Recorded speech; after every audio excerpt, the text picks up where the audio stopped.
Welcome back once again to the third session of our symposium, Ecologies of Mind, Media, and Meaning, hosted by the Institute of General Semantics. And the chair and moderator for this session is Corey Anton from Grand Valley State University in Michigan. Corey, take it away. Thank you very much, Lance. And thank you all for being here with us today. It's been just an amazing day filled with so many engaging and stimulating speakers. Just a reminder for those who are talking, I'm going to give you a little bit of a note at about 13 minutes in when you have 2 minutes left. And then if you're still going at 15, I will send a message to remind you to please try to wrap up. For everyone in attendance today, please go check out, again, the bio statements in the program for our speakers to find out more information about them. Our first speaker is Nora Bateson, International Bateson Institute, and she's in Sweden. And the title of her talk is The Polyploid Horse and the Frankenstein Apple, Why Wishes Go Wrong. Hi, everybody. Well, since I was just on the other side of this, I'm going to just dive right in and put my PowerPoint up. I wanted to bring this in because I feel that again and again, one of the problems that we are facing is that there is a difficulty perceiving context. And the difficulty perceiving context can be lost even in a lot of circles that are talking about context. The problem is that it's moving, it's shifting, it's rich with relationships that are in all different kinds of communication. And when we're talking about especially living systems, I love to refer to this meadow. And this meadow is kind of where I go to check what I'm thinking. Does it work in the meadow? And so this quote is the second time today, but there it is. The major problems of the world are the result of the difference between how nature works and how people think. And I wanted to start with this because when we see all of these organisms, what they are doing together is making life. Okay, so in a way, you can look at all of these organisms as individual organisms, but you can also see a meadow, and the meadow is continuing to meadow. The meadow is meadowing.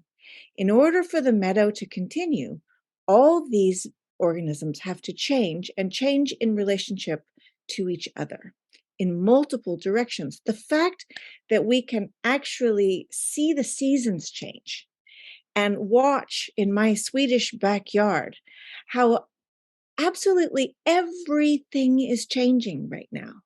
Every leaf, every tree, every little organism, the birds, everything is changing. And yet, the relationships are continuing. Spring comes and everything changes, but nothing breaks. Now, this is something that is not so easy. Uh-oh, I don't know how to turn the page. It's not turning. It's not so easy. It's so easy to turn the page. All right, let's try this one. So this guy, Ursus Wehrli, made this fantastic book. It's called Tidying Up Art. And it's I think, a really beautiful entrance into an examination of the way in which, as a living organism, you are perceiving these different brushstrokes in this Picasso painting of an ostrich here, and you're combining them, you're bringing them together so that these long strokes, they become a neck. You know what a neck looks like, and maybe you know what an ostrich looks like. And these feet are in motion. The movement of the feathers is depicting even a speed that you can almost feel. Where's that information coming from? I think this is a non-trivial question, because when we decontextualize, and we pull the various aspects of, something like a painting or a meadow out of their context and try to analyze that information in categories, we are missing the possible combining process. As you can see in this picture on the right, there's the various brushstrokes have been categorized. And in the categorization, the ostrich got lost. This is an interesting phenomenon, especially when you start to think about, some of the issues that were just brought up around refugees or around categories of the way we think about health or mental health or children in need or all sorts of social services that are perceiving in different sorts of categories. How much money does someone have? What culture are they from? What is their education level? Where is their family background, etc.? But they can't see the person. Where is the person? So in the perception of ecological processes and living things, this issue of context is not new. People have been working with this for a long time. This is an image by a botanist named Gaston Bonnier from the turn of the century. And he took a dandelion plant and he split that plant and he put one piece of it up in the Alps and the other piece of it in his backyard in downtown urban Paris. Which one is which? They are to scale. One grew very small, and one grew with big leaves, long stems. This one grew with short, small leaves and very short stems. And I want you to think about it for a second, but we don't have much time. So I will tell you that the one that grew in the city is the big leafy, bushy one. Even though you might think plants like to grow out on mountainsides more than they like to grow in cities, to grow on a mountainside is to respond to the other organisms and the context of what it would mean to grow there. So the dandelion is going to grow smaller. It's going to keep itself contained so that when the high winds come or the cold comes or the way that it's reaching, it has much stronger roots. So it can hold on in the high winds. So we can see in these organisms how important it is to be able to respond to context. There's a famous story of the Polyploid horse, which is a kind of fantastic exploration of what happens when we think we know what's best. So the story of the polyploid horse is that this guy, Posif was his name, Dr. Joseph Posif, and he made a Clydesdale, a cart horse that was going to be twice the size of a normal cart horse. And because cart horses are great because they're big and they're strong, those were two of the categories that he pulled out and said, let's make it bigger and stronger. Now, this is something that happens with industrial thinking, with mechanistic thinking, is that aspects of a particular organism or system get identified as being the favorable ones. And then there is an eagerness to enhance those things with whatever manipulation one can come to. And that happens at the cost of decontextualizing and threatening all sorts of other relationships that weren't perceived in the process. So the polyploid horse, now, just for the record, this guy won a Nobel Prize for this thing. I think it was in the late 1800s.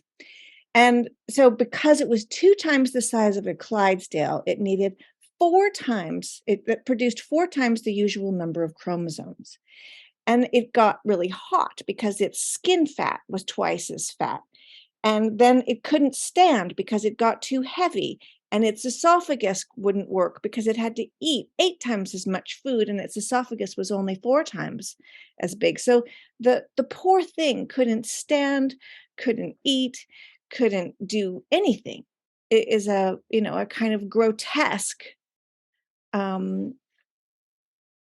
story of what happens when you meddle to try to produce an organism out of context. Now, the horse is in relationship to the grass and the field and all the other organisms that it's around. So it needs to be able to run, it needs to be able to reach the ground, it needs to be able to digest that. So the polyploid horse is an example of really, something so basic in our world, which is that there is this bigger, better, faster, juicier, more perfect quest. And, even when you reach for that big, beautiful apple in the supermarket, that big, beautiful apple is, well, I called it a Frankenstein apple because it has been made into that monster of our choosing. So I have a great deal of love and sympathy for that character that Mary Shelley wrote about.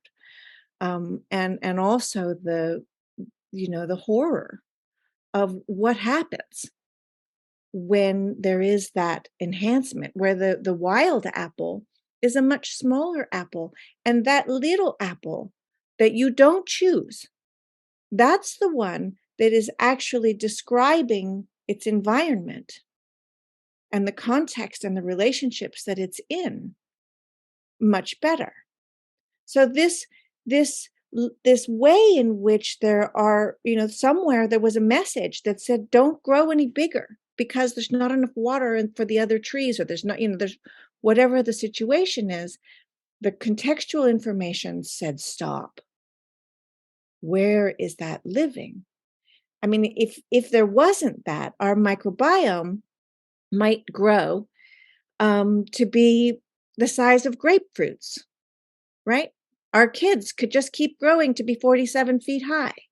Something in the contextual relationships and communication is saying, stop growing. So I think I'm going to run out of time. I was interested in this process of how things are learning to be in their world through a multi-contextual process. And so I actually made a word for this, semantics. Sim means together and mathesy means learning. And how is an organism learning to be in its world? I bring this in because I think we are prone to trying to project visions onto the future that are void of the complexity and the twists and the turns that life actually requires. And we see this in so many stories from around the world where there is someone who's granted a wish or a boon, and they make a wish, but they wish for someone to love them, or they wish to get wealthy, or they wish to get something. And of course, everything goes terribly wrong because they haven't been able to perceive the complexity that would be involved in that. And so they get caught, and story after story after story. What's really lost, coming back to the meadow, is possibility. And with that narrow and defined output quest for the bigger horse or the bigger apple or the bigger house or the bigger whatever it is, there is a loss of the possibility of perceiving how those relationships that are constantly in change and communication are going to produce unpredictable possibilities that are rich with actual ecology and actual relational integrity in the world that they're in. I'm going to stop and read you this poem that I wrote. It's called River's Muscle. Rivers coursing over landscapes meet and fold their molecules in muscles of current, without yield, without stacking one sandbag against the surge. I ask you to be strong. strong enough to release your hold against turbulence. A forest of trees, each leaf a receptor for the caress of the wind, is wealthy in sensations. I ask you to be rich, banking each whisper of affection against the poverty of numbness. I'm a pool of water cupped in your palms. Your reflection flickers on my surface, wobbly in the movement of light. I ask you to have courage, to see yourself there, transparent, clean, as I see you. For 1 second, for 1,000,000 years, a skyline of jagged grace is held against the same clouds the dinosaurs pondered. I ask you to be loyal to your own transformations while I shift and twist in mine. And I just had this one quote by Korzybski. Survival of the fittest in the commonly used animal sense is not a theory or principle for a time-binding being. This theory is only for the physical bodies of animals. Its effect upon humanity is sinister and degrading. We see the principle at work all about us in criminal exploitation and profiteering. As a matter of fact, the ages-long application of this animal principle to human affairs has degraded the whole human morale in an inconvincibly far-reaching way.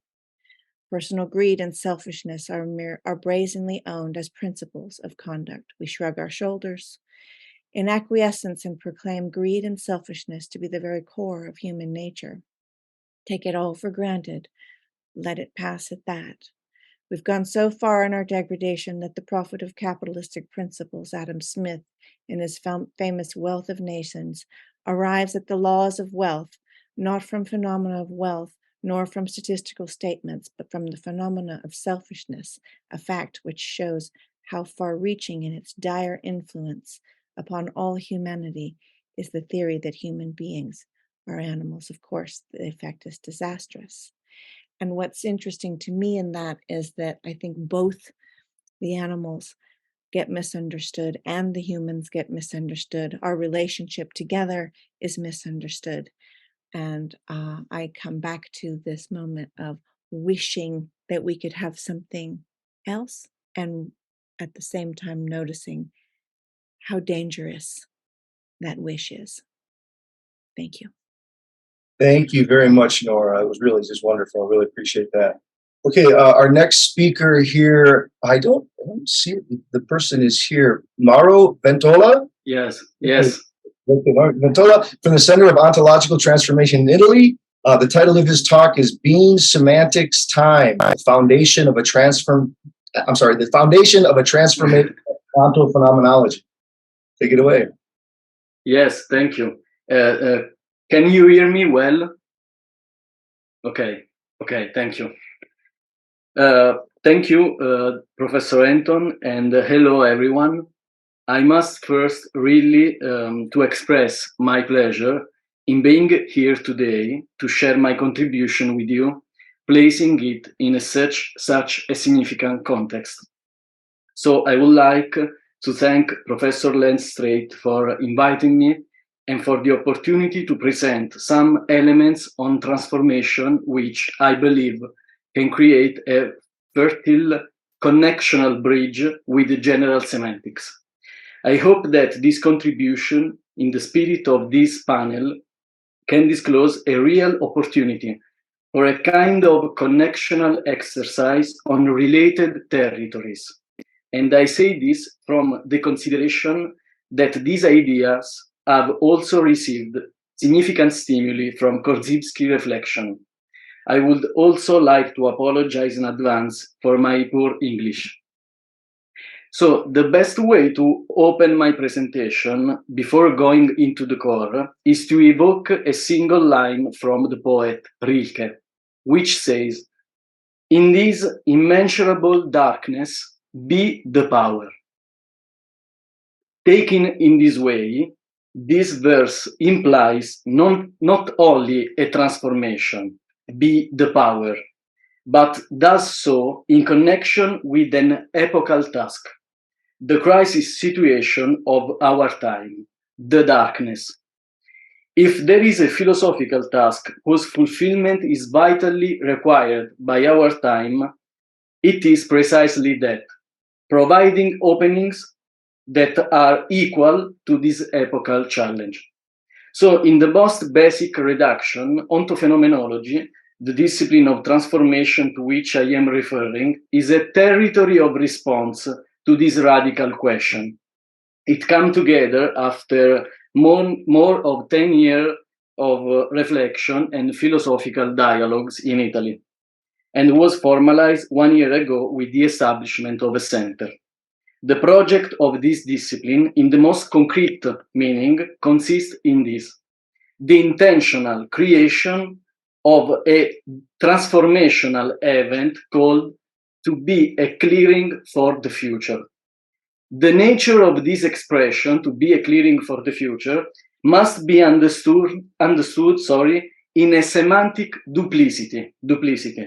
On the one hand, it indicates the conversion to authenticity of which Jean-Paul Sartre spoke. That is, the transfiguration from alienated man to homo creator. On the other hand, it refers to a notion of the Italian philosopher Nicola Bagnano, called the structure of existence. That is the progressive movement of authentication in which the existence becomes a growing expression, a clearing, for a future that is greater than oneself, becoming a possibility for a possibility. To get the sense of this expression, you can think about what it means for an individual or a human entity to constitute itself or himself as the future of a specific possibility. For example, I am the future of medicine, I am the future of education, I am the future of philosophy, etc. Considering this horizon of meaning, this contribution intends to present the three foundational ideas of ontophenomenology. To get to the heart of the matter, let's use an observation by Boris Pasternak. Each of us has known a similar moment in life. To each of us, the revelation of this possible transformation has promised this gift. And this, even if only a few people extract a turning point from these openings. These events go under the sign of crisis, a crisis that totally involves our singular being, an ontic crisis. What interests us is when this crisis is addressed as a crisis of authenticity, a crisis from which one cannot get out except by transforming oneself. To grasp it from the point of view of a first-person experience as lived, we must to accept a suggestion by Maria Zambrano. This consists in discovering what is indispensable about this experience, namely those primary elements that, if removed, make it no longer thinkable or recognizable. Because once these connotations have been acquired, they are valid in a certain sense a priori. And as a result, they can be applied in advance to create and maybe come across this kind of crisis.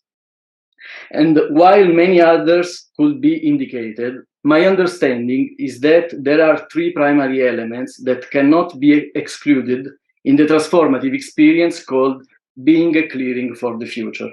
One is identity.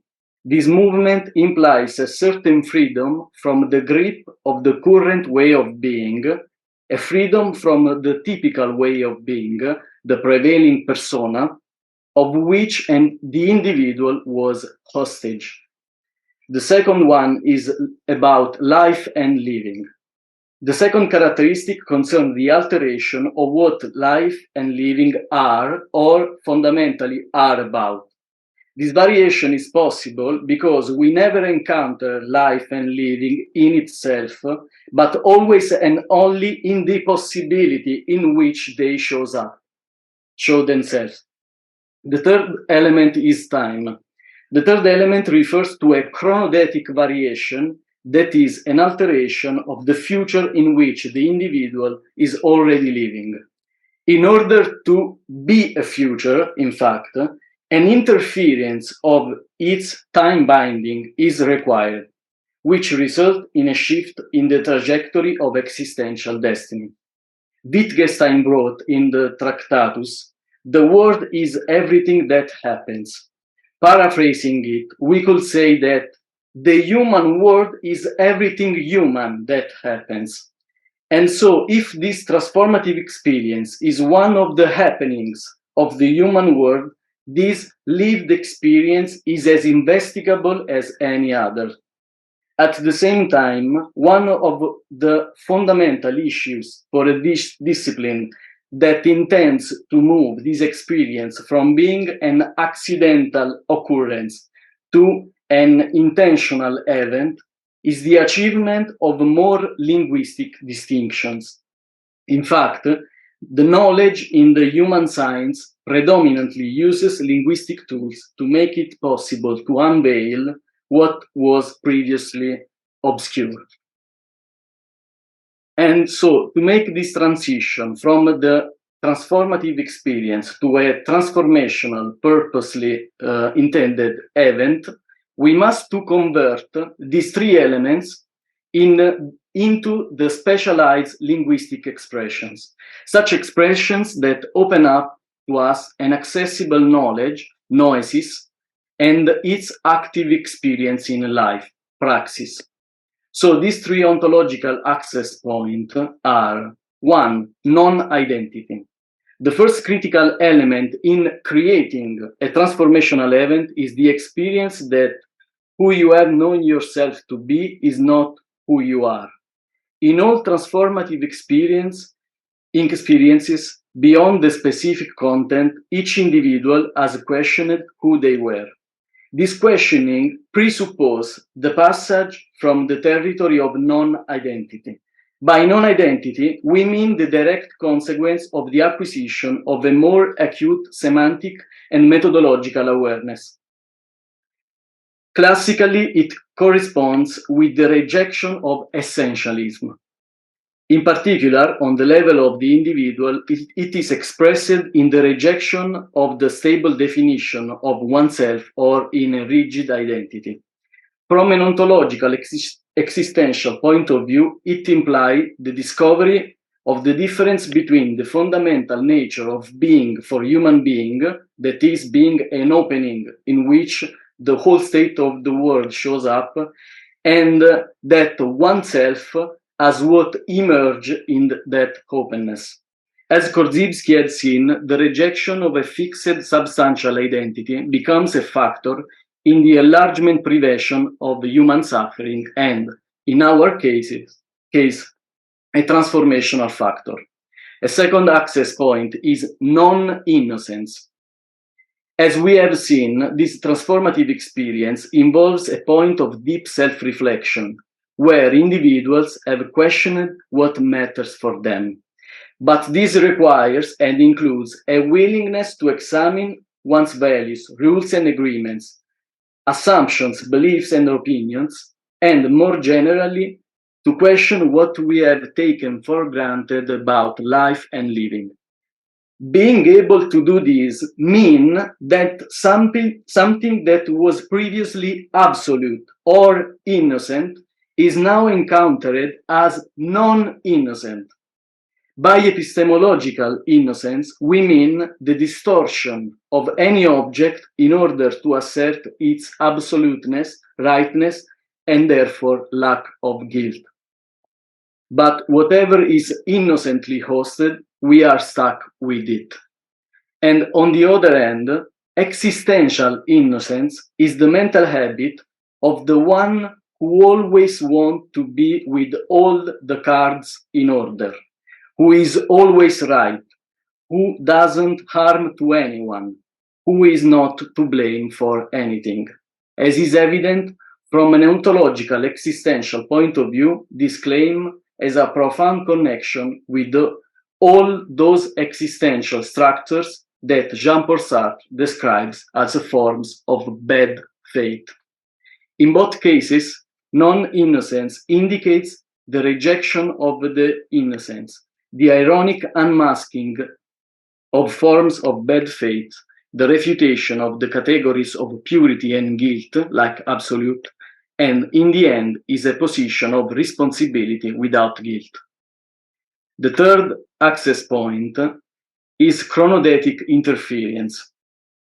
The final element concerns time. First of all, because it always results as a variation of the destiny, in the sense of the final trajectory.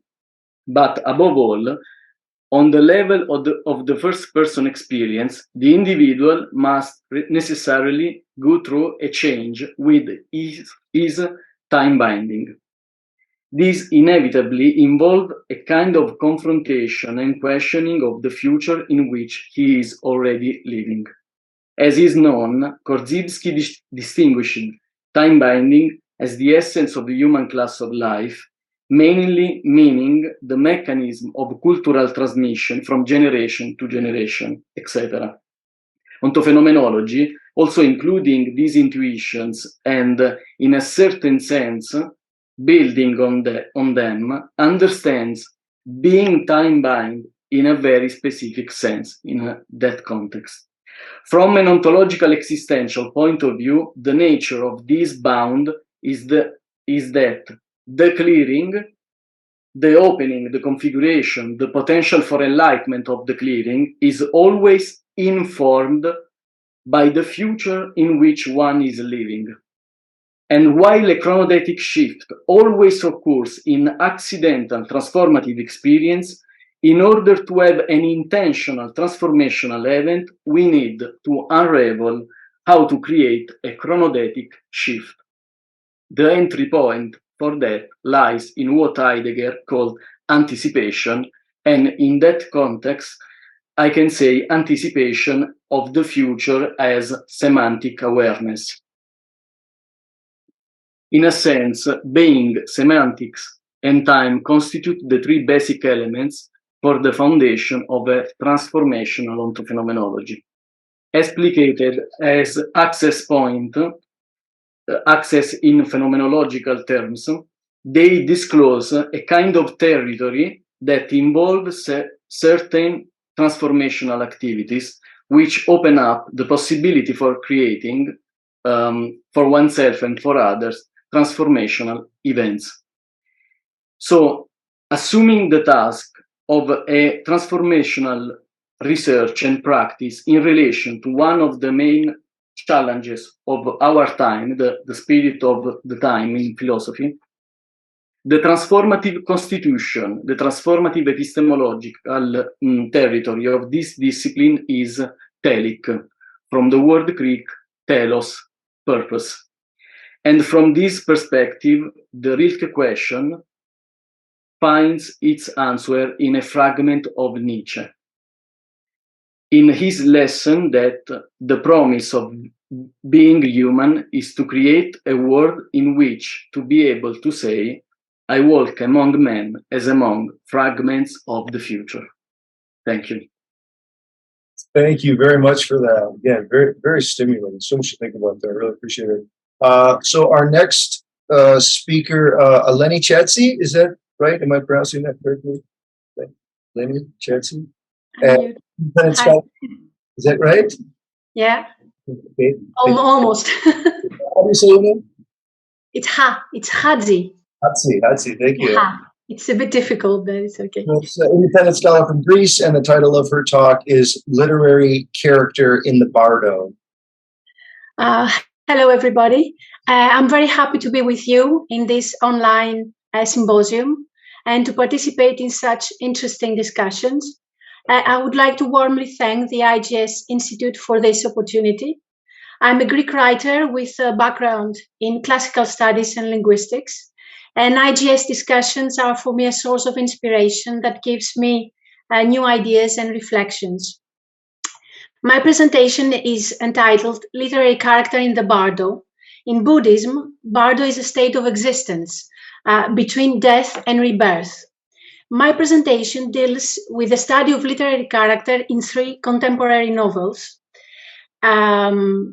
and is drawn from my experience as a writer in the construction of characters, because I noticed some considerable change in the way I make characters, but also from my contact with the revelatory thinking of modern media ecologists and the monumental work of Walter Ong.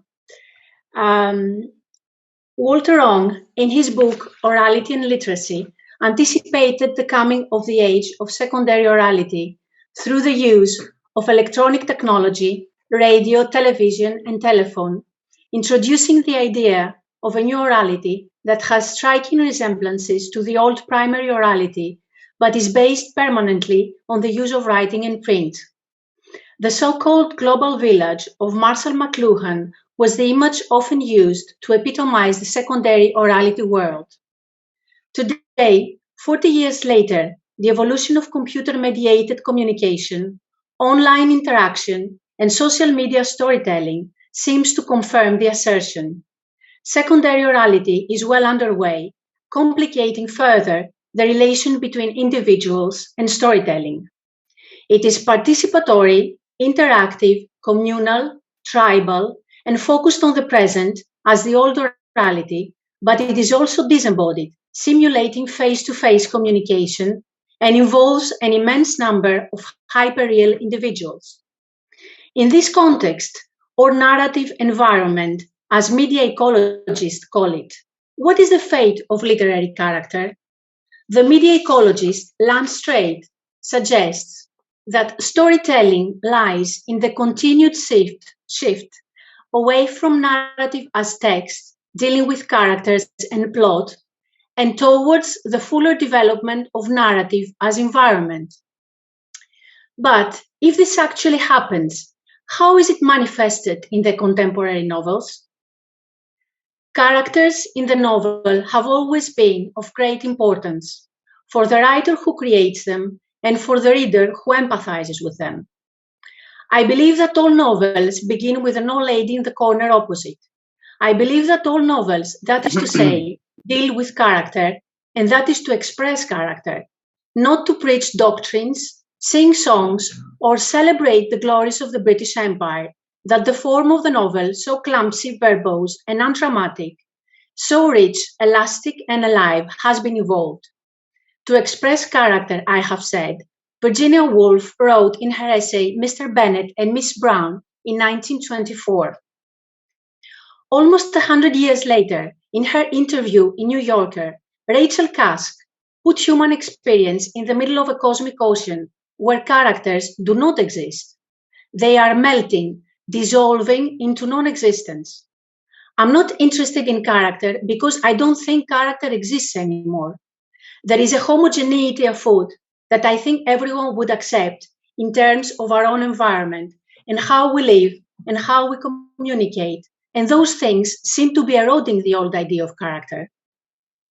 Rachel Cusk, in her book Outline, 2016, it was written, reveals very little information about the central character Faye, who travels to Athens in Greece and listens to the stories of people she encounters in her trip.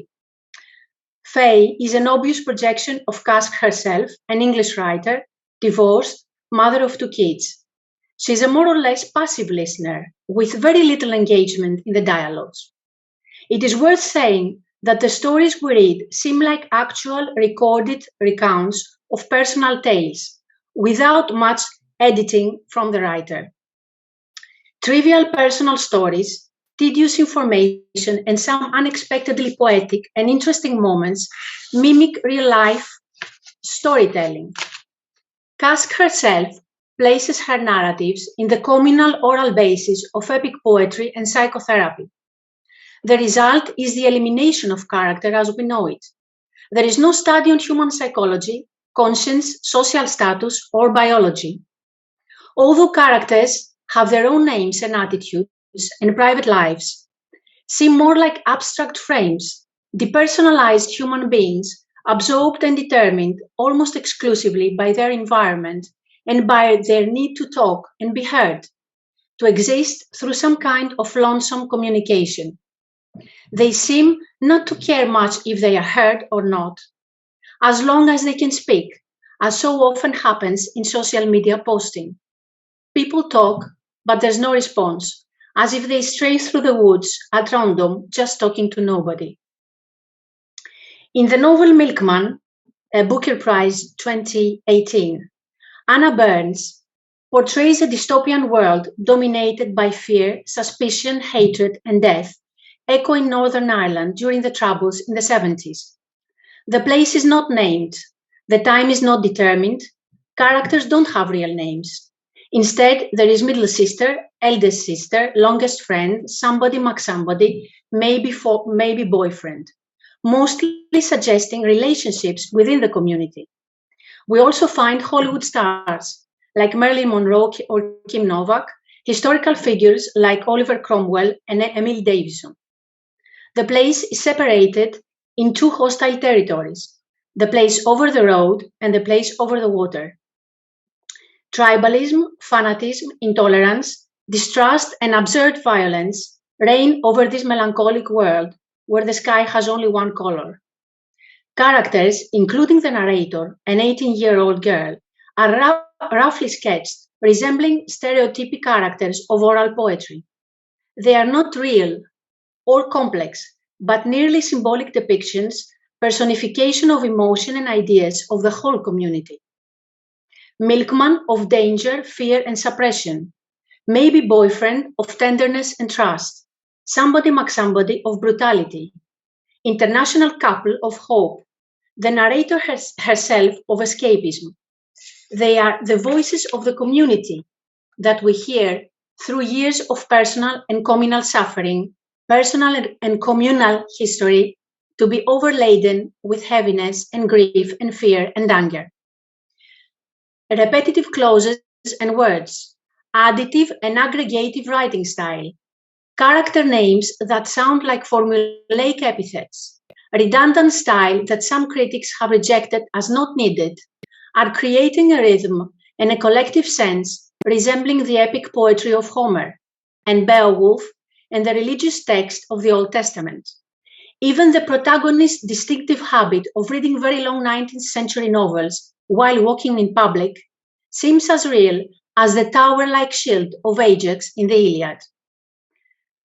An extract from the book so you can understand it. The government here was the enemy, and the police here was the enemy, and the government over there was the enemy, and the soldiers from over there were the enemy, and the defender paramilitaries from over the road were the enemy. And by extension, thanks to suspicion and history and paranoia, the hospital, the electricity board, the gas board, the water board, the school board, telephone people, and anybody wearing a uniform or garments easily to be mistaken for a uniform, so also were the enemy.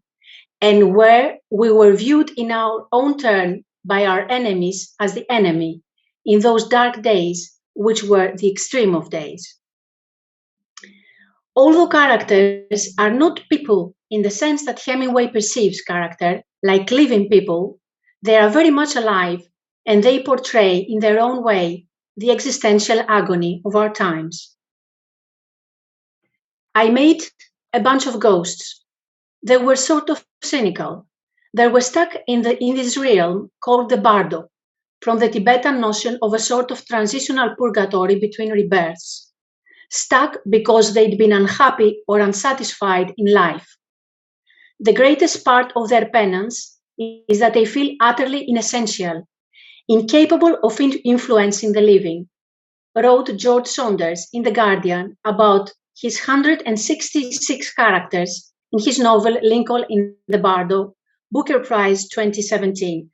My presentation title is actually based on this title because I considered this novel as a landmark in contemporary literature. During the American Civil War, President Lincoln's beloved 11-year-old son Willie dies and is laid to rest in a Georgetown cemetery. A grief-stricken Lincoln returns alone to the crypt several times to hold his boy's body. Willie Lincoln finds himself in a strange purgatory where ghosts live in a bardo, a state of existence between death and reincarnation. Saunders settles on three main ghosts as our primary narrators, all of whom reside in the Oak Hill Cemetery. Hans Wollmann, a printer who died during a night of intimacy with his much younger wife when he was crushed by a falling ceiling beam. Roger Bevins III, a closeted gay man who decided to commit suicide and whose body now has many extra limbs covered with additional ears, eyes, and noses. And Reverend Everly Thomas, who holds dark secrets on why he chooses to stay in the Bardo. Nevertheless, a detailed character list of Lincoln in the Bardo would be a ponderous task.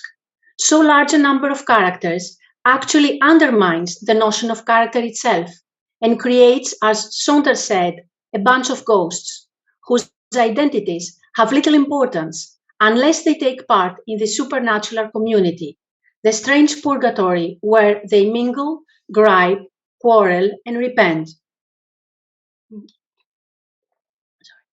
Saunders' characters are voices, senseless, lifeless, but still very deeply suffering existences, trapped somewhere between their longing for life and this non-existent intermediate state of being, which is inconceivable, but at the same time very painful.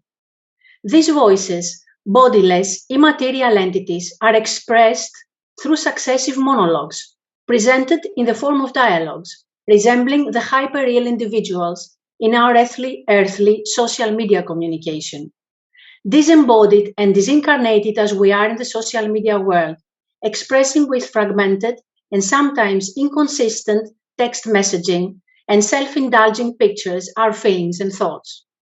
Saunders' tormented souls and their existence in a chaotic and violent hyperreal spectrum could have parallels with the web's dark side of fear, lust, pain, and solitude.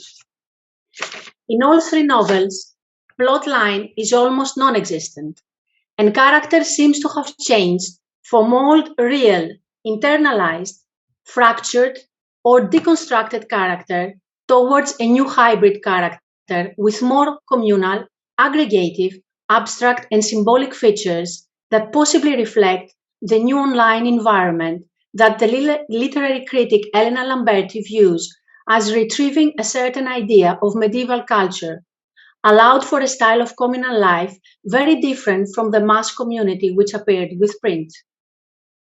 We should have in mind that the novel is a product of the print culture of the 18th and 19th century that mechanically as well as psychologically locked words into space and firmly interiorized the writing process.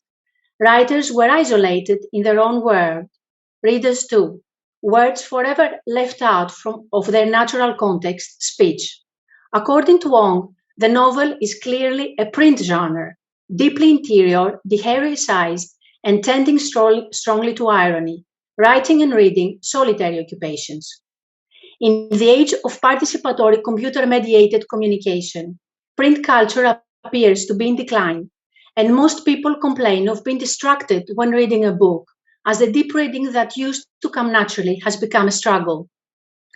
Paul Mason suggested in his article on information technology and human character, titled Who is Eleni Haifa, in 2015, that the multiple and leaky self becomes almost like a fluid, leaking out around us all the time and joining each of us into a vast ocean or web of relationships with other leaky selves.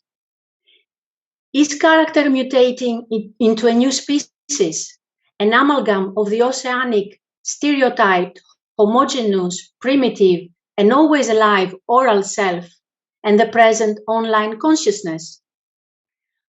One thing is for sure, the future of character will be determined by the future of a novel as literary genre, since they are fatally connected to each other from the times of the ancient Greek tragedy. Nonetheless, as media scholars have taught us, new media do not replace each other, they complicate each other. Old media integrate into new media and are re-elaborated into new formal combinations and hybrids. There are characters in films, TV series, games, social media narratives, and transmedia storytelling. They are not novel characters, though, but characters performing in a different media environment. As Lance Strate notes, we are brought up with stories, receive them as part of our cultural heritage, and are guided by them. Therefore, characters will continue to exist as long as there is storytelling, a distinctively human characteristic. At this moment, perhaps novel character, as Odysseus in the Homeric underworld, in Greek is called Nekia Rhapsodia, or Roger Bevin's 3 in the Bardo of the Oak Hill Cemetery, is nobody, someone who sank into oblivion and lost his old identity, his old self, to regain a new one, which still remains a mystery. Thank you very much. Thank you very much, Eleni. Again, very stimulating and good that. And so our fourth and final speaker for our third session today, this is Camilo Montenegro, independent scholar from Spain. Hope I'm pronouncing that right. And his title of his talk is Culture's End. Thank you, Corey, and thank you, Lance, for the invitation. I'm really excited to be here and just marveling at everyone's incredible ideas and presentations. It's been really remarkable. I'll go ahead and share my screen, and we can get started.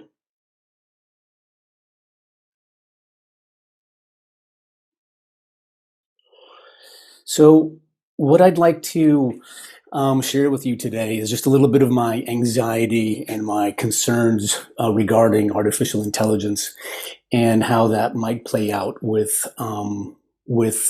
culture in general and education a little bit more specifically. I'd like to start with a little bit about myself, not because I'm particularly interesting, but because it'll help frame what I'd like to share with you today.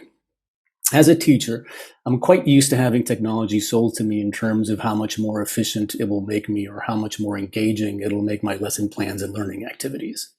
In fact, in all honesty, my role in schools has often been to promote digital technology precisely along those lines. But when ChatGPT was unleashed on the world, it was different. As I read what my colleagues and educators from around the world were enthusiastic about, a general sense of impending doom started to afflict me. They were excited about being efficient. They were excited to have an algorithm generate their lesson plans.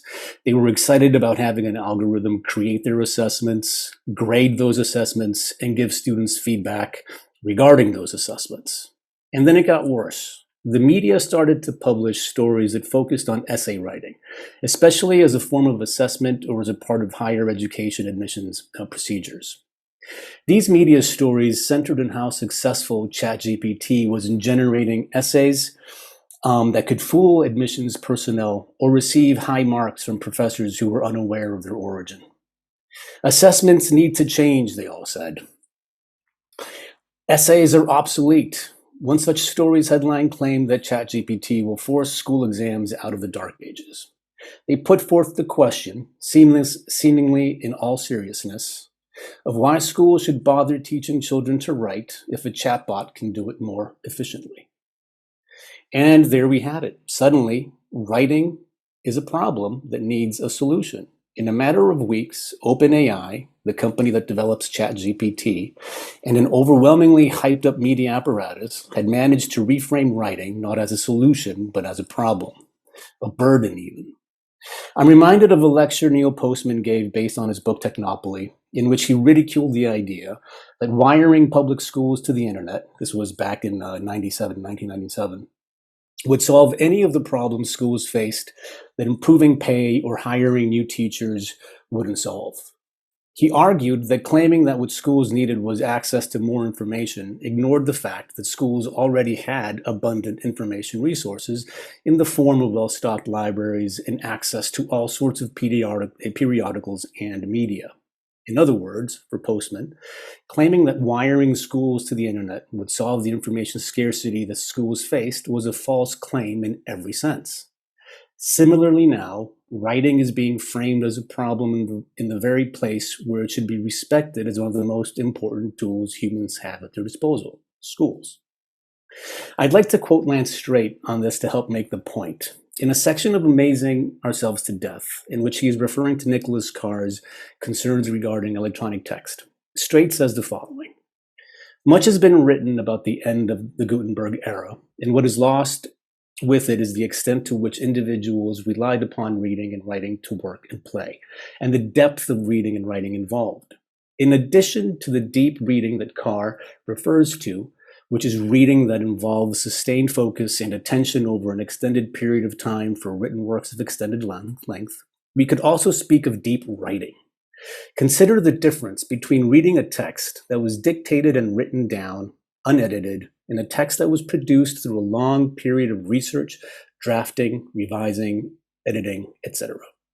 Both texts take the same amount of time to read, but the deeply written text represents a kind of condensed time, a distilling of intellectual quality that is unequaled in any other medium," end quote.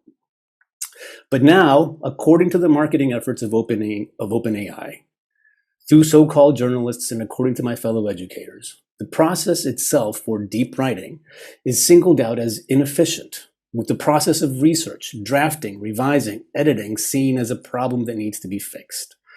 This was what I was perceiving in those first weeks after ChatGPT's release, and it was the main source of my sense of impending doom. Writing is a problem, an inefficiency, and it needs to be corrected. I'd like to go back to what my colleagues were excited about before I move on, because I believe it represents perfectly what I see as the real danger of AI. They were excited about having AI generate their lesson plans, having AI generate their assessments, and having AI generate student feedback. If students also used AI, as they presumably would, to generate their work, then people, humans, would be entirely absent in this process. I was deeply alarmed by two issues here. The first, that generative AI in education means removing people from the education process itself in the name of efficiency. And second, that educators, of all people, would be okay with that idea. But generative AI, the category of AI ChatGPT belongs to, doesn't only generate text. It can generate any form of media. You might have heard of the next Rembrandt stunt pulled a few years ago by ING, an insurance company, and Microsoft, who is OpenAI's main investor, by the way. After analyzing images of all of the known Rembrandts, their algorithm generated a new Rembrandt piece that they claimed was just as moving as any real Rembrandt painting, and more importantly for them, was technically indistinguishable. Art forgers must have been aghast. But more than threatening the livelihood of art forgery craftsmen and women, one of the implied messages this experiment seemed to communicate was, again, the redundancy and inefficiency of the actual craft of painting. What Rembrandt developed over his entire life was generated by an algorithm in just a few hours. Why bother painting then? As for music, you may have recently heard about the fake Drake song that went viral, to give just one example. As many of you have likely heard, however, generative AI's potential impact on what Lance Strate terms deep writing, fine art, and pop music is not what is causing a sense of alarm among the few that thankfully are raising alarms. People like Tristan Harris from the Center for Humane Technology are worried about the kinds of impacts generative AI can have on society through their impact on politics. For example, massive disinformation campaigns can now be produced at almost zero cost at scale. Tools like ChatGPT can produce all kinds of media, including so-called deepfakes that can lie to and manipulate societies with a speed and an efficiency previously unknown. Although I also share these concerns, I would like to suggest that they are still only part of a much bigger problem. Politics, fine art, writing, these are all elements that make up a culture, along with coffee cups, earphones, music, fashion, rubber bands, and everything else made by humans, for whatever trivial or transcendent objective. As so-called artificial intelligence becomes more capable, more and more of our cultural landscape will be generated by it, even its objects, its physical characteristics. At this point, you might be wondering why I am suggesting this is a problem, a reason for concern. After all, hasn't technology always impacted our culture, our media, our sense of what binds us together or drives us apart? Yes, of course. In fact, many of us here probably agree with the idea that technology and humans are inextricably linked. Therefore, in this sense, AI is just more of the same. But is it? Is AI the same as a ladder, a wrench, a computer, or language? To exemplify my concern, let's again return to my educator colleagues' enthusiasm for ChatGPT. The AI can generate the lesson plans, generate the assessments, grade the assessments, give students feedback, and students can respond to these assessments with AI. Or, as Chris Gilliard and Pete Wurmbold put it, in the classroom of the future, if there still are any, it's easy to imagine the endpoint of an arms race, an artificial intelligence that generates the day's lesson plans and prompts, a student-deployed AI that will surreptitiously do the assignment, and finally, a third-party AI that will determine if any of the pupils actually did the work with their own fingers and brain. Loop complete, no humans needed, end quote. What if that loop doesn't occur only in the classroom? What if that loop applies to culture as a whole? What if, in the name of efficiency, everything from pop music to fine art, to fashion, to religion, to furniture, to kitchenware is produced by AI? If culture is more a process than a collection of objects or media, if culture is a process that requires humans interacting with themselves through media, what will happen when all things are AI generated? How will interacting with an AI generated landscape impact us? To be clear, I don't see this as something far off in the future. It is something we are quite in the midst of already. The examples I've mentioned here are not one-offs, rare occurrences. In fact, we encounter many different forms of AI in our daily lives already. The effects of this have been researched and documented extensively. Tristan Harris labels social media as our first encounter with AI, an encounter that he and many others have painstakingly demonstrated to have unraveled many aspects of our collective human society through its impact on politics and mental health in particular. For her part, Shoshana Zuboff has exposed the economic principles behind the extraction mechanisms that make AI so profitable, as well as its impact on our notion of privacy. AI, therefore, is not something that will impact society. It already has. Zuboff has also revealed how much of our daily lives are impacted by constant nudging from an all-seeing AI. Many others have published detailed research on the impacts of AI in the labor market by using algorithms in the hiring process, or its increasing use in warfare, the insurance industry, healthcare, and the justice system. Rather, I believe, or I would propose, we should also consider what effects generative AI will have culturally in the not-so-distant future.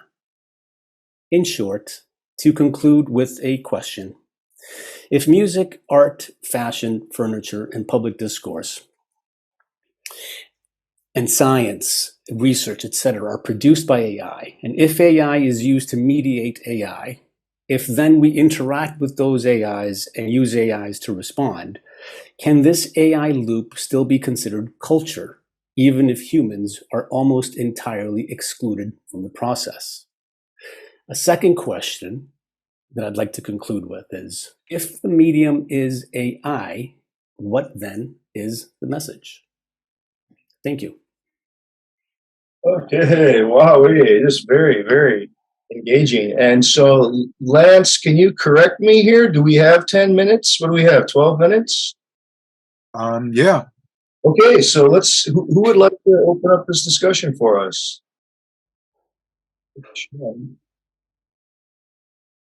Aldo.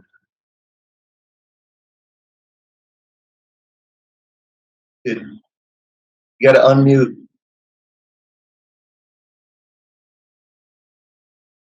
I'd like to applaud Mauro on his ontological talk on purpose and meaning, and the theological approach to getting rid of convenient fictions. And I think his talk was probably the most important aspect of defeating or at least taming AI.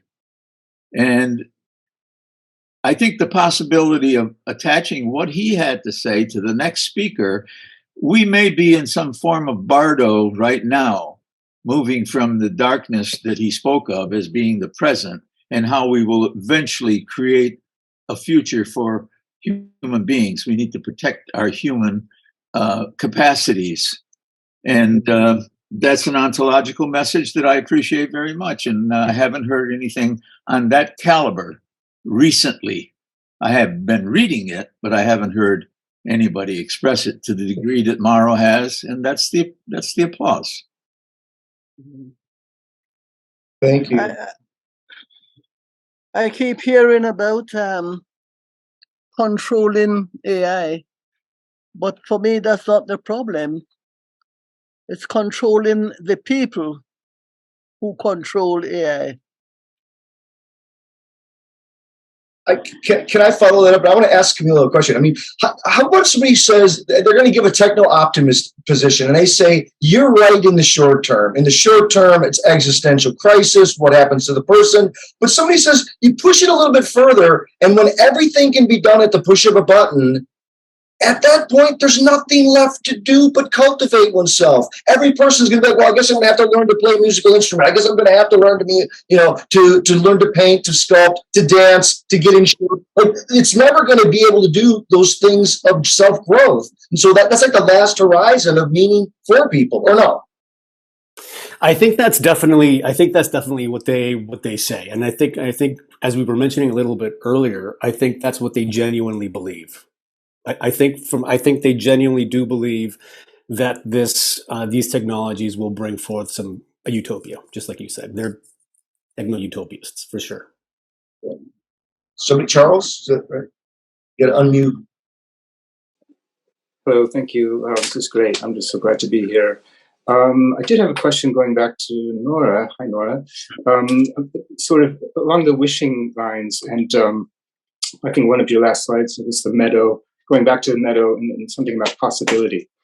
So my question is about impossibility and sort of art and imagination and Imagineering adjacent possibles. Anything on that? Thanks. Yeah, I think one of the things that's really easy to do is to get mixed up and actually place too much rationality on possibility. If you cast possibility into the rationality and the familiar of the present, and then you push it into the future, you are going to make a huge mistake. And so part of what is possibility is impossibility. Or maybe we want to call it surrealism or some sort of nonsense. And that is so important to have in there, because if you think about most things and how they came to be from multiple different directions, it was once impossible that they would happen. And so the impossible is probably the piece that gets left out of possibility the most. And without it, you end up with possibility that's already prescripted, which is guaranteed not to fit into a context that has changed in the future. Jesse, it's open. Yeah, I've thought about it quite a bit and played with it and found it to be actually very useful for raising questions that I wouldn't have. So it has uses, but I think I've come to the conclusion though that what matters is what the economy does with it, because the economy seems to take literally everything profitable and multiply it until it destroys the earth. So as being that's our situation. This looks like an extremely profitable thing for somebody and not likely to be used well. The philosopher epistemologist Bernard Lonergan came up with a phrase that is very important for me. It's emergent probability. And what I hear him saying or interpret, whatever is going on will have an effect on what will be going on.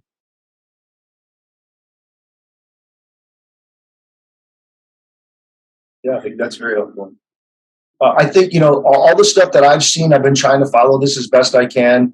The experts agree there's just too many unknown unknowns. And I think they also agree that there's very little middle ground. It's going to be one of the greatest thing that's happened or something absolutely, it's going to be a disaster. I mean, if you think about it like fire, the equivalent of fire took how many tens of thousands of years for people to adjust to have a regular part of their life? This is going to happen in a mere 30 or 40 years. It's really hard to register. Like, if they are able to crack basic laws of physics and are able to provide endless renewable energy, capitalism collapse. Well, and with endless renewable energy, we do endless unrenewable damage, though. I mean, that's what we use energy for. Well, I mean, the question is, what would the energy look like, and what would be a post-scarcity world? Is it possible to have like, if you use Jeremy Rifkin, like the world of superabundance and post-scarcity, is that literally unimaginable? Is it is it something that has life solved the post-scarcity problem as in the invention of life, that things make homes for themselves rather than grow and grow and grow until they destroy themselves. That's what makes life, things that make homes. And we're not doing that on Earth yet. It may be a return. What would be the return? Return to the post-scarcity where people live rather than try to accomplish something. Well, that would be to develop a survival instinct. And at the moment, our society, a lot of people have great survival instincts, almost everyone. But our societies don't have one.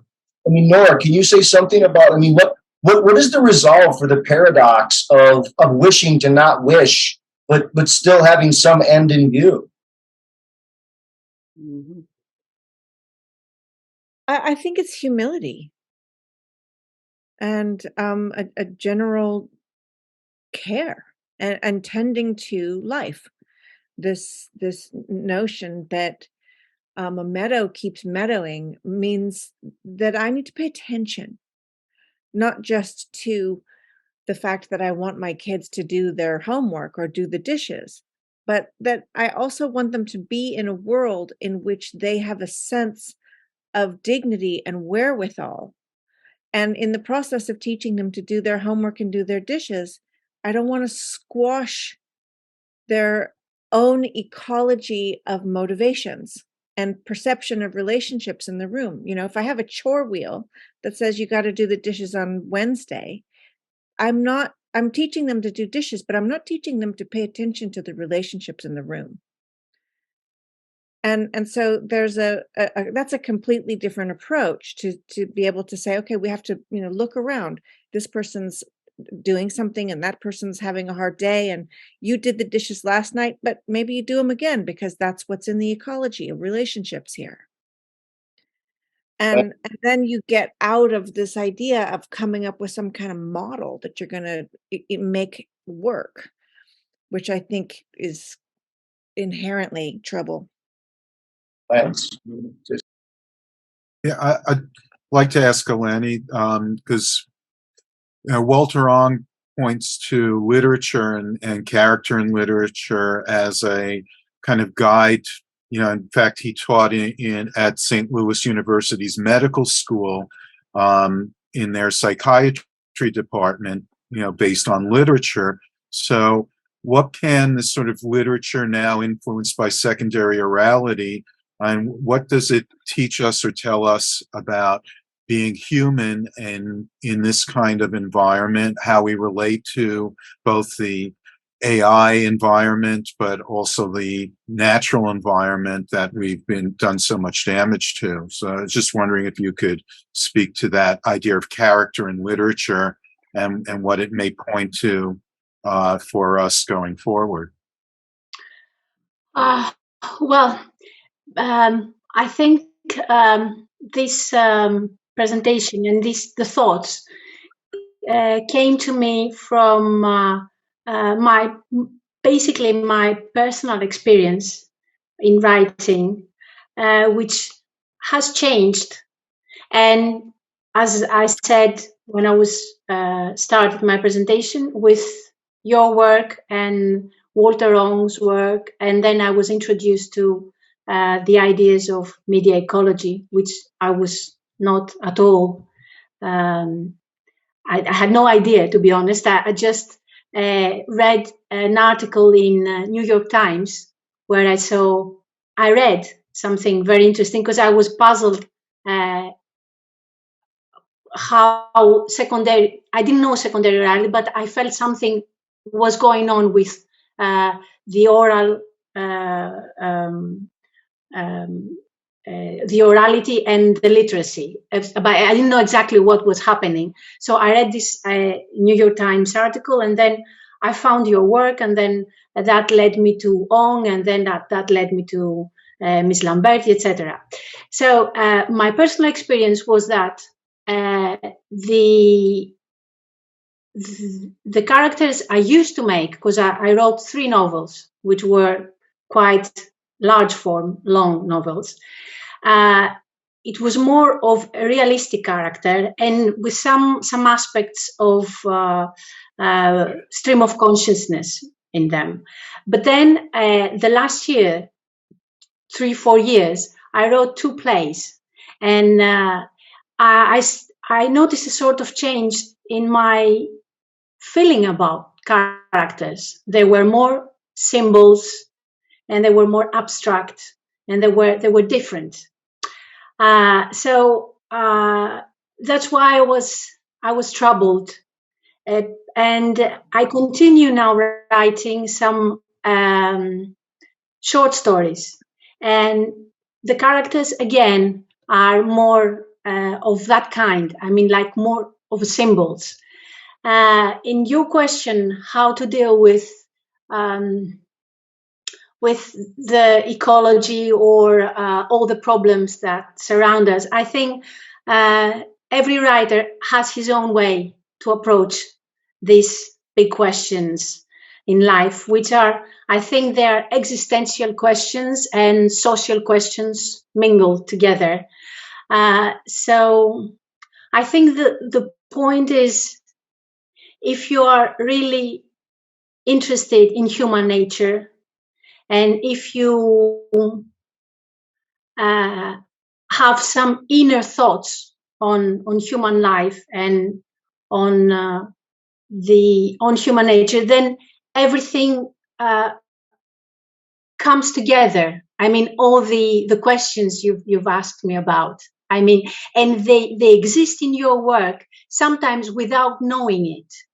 I mean, all the questions, the love for nature you just mentioned earlier, the context of life and of relations, because that is writing, that is the character. The character is always in a context. It works in relationships, and that is the writer's job, let's say, to note what is happening in psychology, in human mind, in human soul. But this happens in a more, let's say, it's like a process that you cannot separate. What is it? Even if you start writing a book, for me, I don't know how others work, is like what David Lynch was saying, like an original idea, but it's not something very, very specific in your mind. Is sometimes a feeling combined with ideas, and then you start writing, and sometimes the story itself guides you where, and the characters themselves, as they are developing, show you the way where you are going. So, I mean, the questions you've asked, which are very, very important, I think they are somehow mingled and existing in your work as you live in this world, and you have these questions, and you are hurt by the same problems, and everything. You are a part of your context and of your century without even knowing it. I mean, so all the questions you've asked me exist in your work unconsciously most of the times. Is what Dostoevsky was saying. He was saying, I'm a child of my century, of the 19th century, which was the century of doubt. So I think we are children of what you said before, of all these questions together. I don't know. Thank you very much. I guess we're looking at the clock and trying to make sure that we keep everything on schedule. And so we'll wrap up this session. And what do we get? We're going to take a 5-minute break between this and next session, or what do you want to do there, Lance? We got 10 minutes. Okay. So people can hang around the water cooler and chat as they go.